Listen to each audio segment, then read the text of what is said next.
Today in class we will be discussing the quadrature of the lune.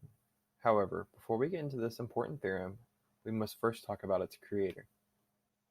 Hippocrates of Chios was a person of great mystery before the first record of him appeared around the time he was a young to middle-aged man.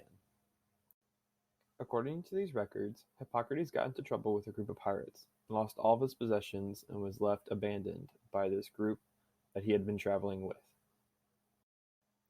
Hippocrates was at a loss for what he could do, so in order to try and receive some compensation, Hippocrates traveled to Athens and discussed his dilemma with the court system there.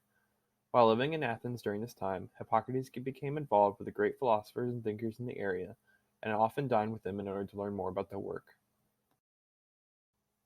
He began to study underneath them in his free time, and became well versed in the mathematical study of geometry. It is from these great thinkers that Hippocrates became fascinated with his lifelong goal, the circle. Originally, Hippocrates wanted to square a circle, which is to create a square with the exact area of a previously constructed circle. Unfortunately for Hippocrates, he was unable to ever accomplish this goal, and died without finding a method for being able to square a circle. In addition, no one has ever found a method for this, and in 1882 another great mathematician named Ferdinand Liedman proved that there was no way anyone could ever square a circle. Fortunately for us though, along the way of pursuing this lifelong goal, Hippocrates came up with a theorem that we'll be discussing today, the quadrature of the lune. A quadrature is another name for finding the area of a shape.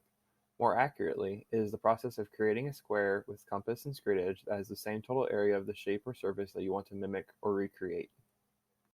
It is important to note that this square can only be constructed by hand, because in ancient Greece the only tools available were straight edges and compasses.